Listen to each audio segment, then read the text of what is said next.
La periodontitis es una enfermedad crónica que afecta a los tejidos duros de sostén del diente, es decir, teníamos la gingivitis o tenemos la gingivitis que afecta a los tejidos blandos, la periodontitis afecta a los tejidos blandos y a los tejidos duros de sostén del diente. Está causada por un acúmulo de placa, de bacterias que han hecho o que se han introducido entre el ligamento y el diente y han ido despegando esas fibras hasta que al final el diente, como consecuencia final, sería la pérdida de ese diente. En España, a día de hoy, con datos de 2020, el 50% de la población padece periodontitis, es decir, piorrea, lo que se conoce comúnmente como piorrea.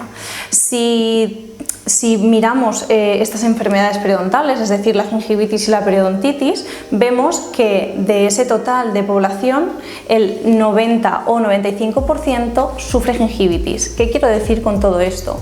Quiero decir que si tenemos en cuenta que el 90 y el 95% de las personas presenta esta patología, la gingivitis, la inflamación de las encías y que el no tener un buen cepillado o un correcto cepillado o unos hábitos de higiene correctos pueden derivar en periodontitis, podemos ser conscientes de este problema y actuar antes de que suframos ese riesgo, ¿no? Ese riesgo de pérdida del diente. ¿Qué síntomas presenta? La periodontitis es una enfermedad que denominamos enfermedad sorda porque no duele, no presenta sangrado. Al contrario que la gingivitis, que sí que se caracterizaba por presentar un sangrado de las encías incluso de manera espontánea, la gingivitis no presenta el sangrado. ¿Por qué? Porque ya se nos está afectando el hueso de sostén, el hueso que rodea el diente, ¿no? Las características clínicas son muy evidentes, es decir, personas que los dientes los tienen o parece que tienen los dientes más alargados, más largos, ¿vale? Esto es debido a que la encía se ha retraído y ha dejado expuesta parte de la raíz del diente. Otro de los síntomas clínicos que podemos observar es que los dientes se abanican, es decir, como han perdido esa sujeción que tenían por el hueso, se han ido abanicando y ya no vas a cerrar, o esos pacientes ya no van a cerrar de la misma manera porque los contactos no pueden ser iguales. Otro de los signos o síntomas que podemos ver en pacientes que padecen periodontitis es movilidad dental, pérdida de dientes incluso sin ningún tipo de dolor ni sangrado, mal aliento por el acúmulo de placa y de bacterias, pus entre el diente y la encía.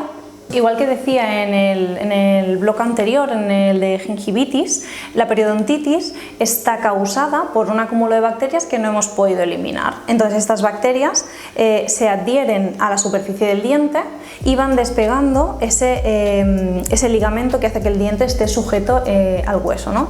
Es decir, las bacterias se adhieren a la superficie del diente, esas bacterias que en un principio, que son restos de alimentos, son blandas, se calcifican, se convierten en sarro y ese sarro al final va penetrando y va haciendo que se genere lo que llamamos una bolsa periodontal o bolsillo, es decir, un espacio entre la raíz y el hueso y la encía que va a acumularse de restos de detritus de alimentos y se convertirán en sarro, y esto cada vez va a hacer que el diente se acabe aflojando y lo podamos perder. Existen una serie de factores de riesgo que aumentan las posibilidades de padecer periodontitis y de que si padecemos estos factores de riesgo, es decir, una serie de enfermedades, podemos tener más predisposición a sufrir la patología, la periodontitis, ¿vale?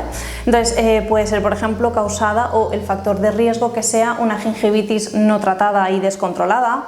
Puede ser también padecer diabetes mellitus, es decir, la diabetes hace que nuestra enfermedad periodontal se agrave, y si mantenemos una buena higiene oral y unos mantenimientos correctos, haremos que nuestra diabetes también esté muchísimo más controlada. Otro factor de riesgo sería fumar o masticar tabaco. Los cambios hormonales derivados pues, de lo que hablábamos también en el blog anterior, ¿no? del embarazo o la menopausia, infecciones víricas como por ejemplo el VIH o estar bajo en el sistema inmune. Existen muchos estudios a coalición de esto en el que nos dicen que la periodontitis está íntimamente relacionada no solamente con las patologías orales, las patologías que podamos desarrollar a nivel bucal, sino con condiciones sistémicas. Es decir, se ha visto que un paciente que tiene enfermedad periodontal tiene más riesgo de padecer un problema cardiovascular o artritis reumatoide o incluso cáncer. ¿Cómo podemos prevenir la enfermedad periodontal? Hablamos de prevención. La prevención en estos casos, igual que hablamos cuando tenemos gingivitis, es muy sencilla y es realizar la higiene bucal diaria las 3 veces al día que lo necesitamos, ¿no? Al final es como cualquier patología de la cavidad oral. Si no mantenemos una correcta higiene, nos cepillamos los dientes 3 veces al día, utilizamos hilo dental, irrigador dental, incluso colutorios, pues no vamos a mantener esa higiene correcta, ¿no? Además, también podemos eliminar o reducir al máximo factores de riesgo como son el alcohol y el tabaco para evitar enfermedades que podamos tener en la cavidad oral. Tratamientos para combatir la periodontitis. Tenemos 2 tipos de tratamiento básicamente para combatir este tipo de patología. Uno sería el tratamiento no quirúrgico y otro sería el tratamiento quirúrgico. Cada tipo de tratamiento o la elección de un tipo de tratamiento u otro variará en función de la severidad de la patología que presente el paciente. Es decir, dependiendo de cómo nos encontremos la situación inicial, decidiremos la realización de un tratamiento u otro. Ambos constan de una primera fase que sería de diagnóstico, es decir, el paciente acude a clínica y hacemos un periodontograma. ¿Qué es un periodontograma? Pues es realizar un inicio, un punto de partida, sabiendo cómo está cada uno de esos dientes situado en la boca, cuánto hueso tiene o cuánto hueso le queda. Una vez que tenemos realizado el periodontograma, es decir, tenemos esa baseline, tendremos que hacer el tratamiento en sí, que son los raspados y alisados radiculares. Este tratamiento lo vamos a realizar en la mayoría de los casos en 2 visitas, que van a ser de unos 40-45 minutos y será bajo anestesia local.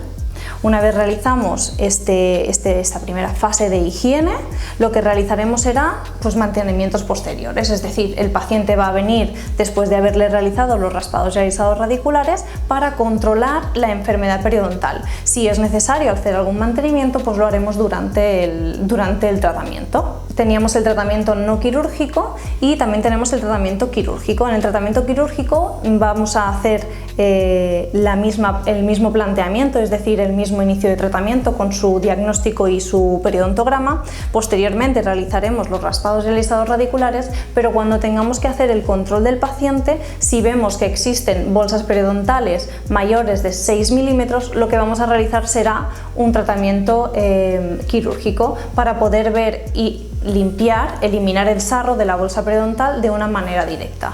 Es de gran relevancia decir que lamentablemente el hueso y la encía que hemos perdido en este tipo de situaciones, en este tipo de patologías, no los vamos a volver a recuperar, pero no obstante existen técnicas que nuestros profesionales realizan para poder devolver esa encía que hemos perdido. Como conclusiones, podríamos decir que la enfermedad periodontal no solo nos afecta a nivel de la cavidad oral de nuestra boca, sino que también nos afecta a nivel sistémico, puesto que, como os decía anteriormente, existen relaciones entre la enfermedad periodontal y enfermedades del aparato cardiovascular, de Alzheimer, cáncer, incluso con la diabetes, ¿no? Entonces es muy importante mantener una higiene oral adecuada y diaria, mantenerlos o acudir al dentista para realizar los mantenimientos y poder así disfrutar de una salud bucodental.